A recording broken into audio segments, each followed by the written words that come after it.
انشاءاللہ آپ کو بھی بے پناہ دولت، عزت اور شہرت ملے گی۔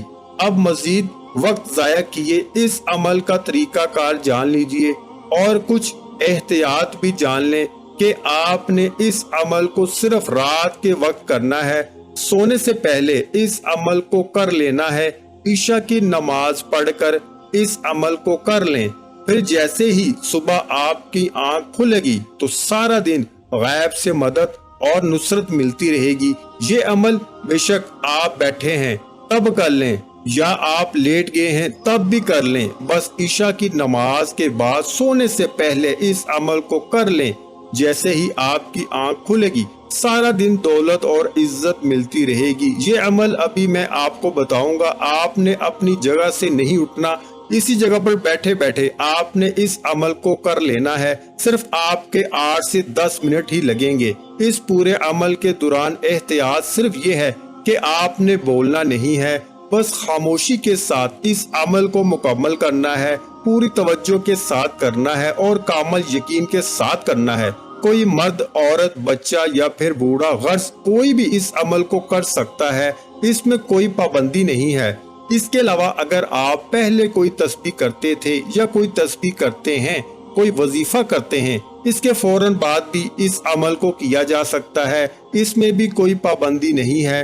وہم میں نہیں پڑنا کہ ایک وظیفے کے بعد دوسرا وظیفہ کرنے سے شاید کوئی نقصان تو نہیں ہوتا، کچھ بھی نہیں ہوتا، بلکہ آپ کو فائدہ ہی فائدہ ہے، کامیابیاں ہی کامیابیاں ہیں۔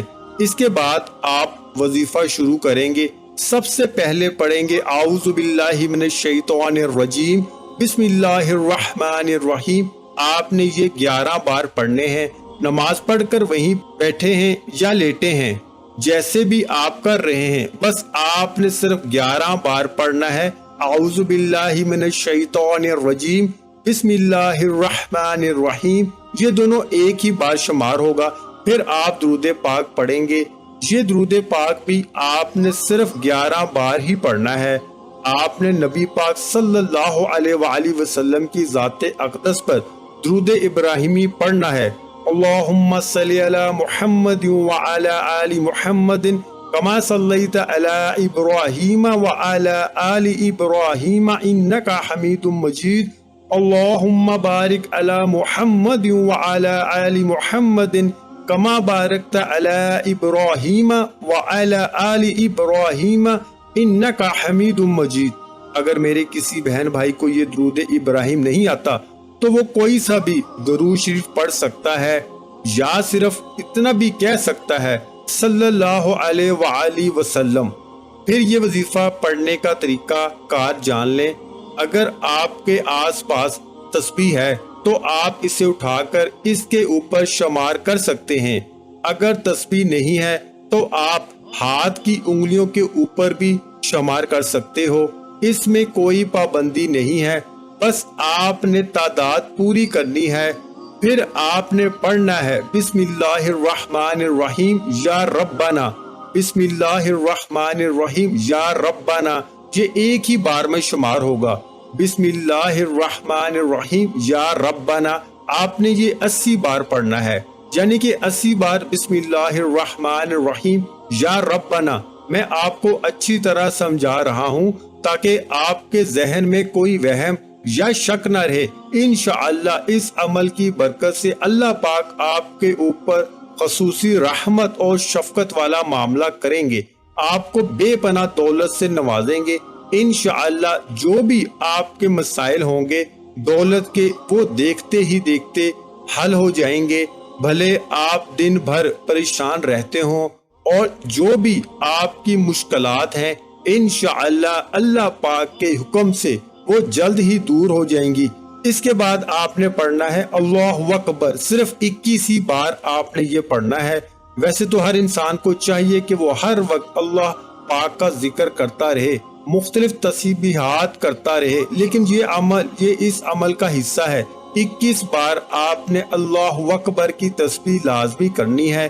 اس کے بعد آپ پھر درود پاک پڑھیں گے، اللہم صلی علی محمد وعلی آل محمد کما صلیت علی ابراہیم وعلی آل ابراہیم انکا حمید مجید۔ اللہم بارک علی محمد وعلی آل محمد کما بارکت علی ابراہیم وعلی آل ابراہیم انک حمید مجید۔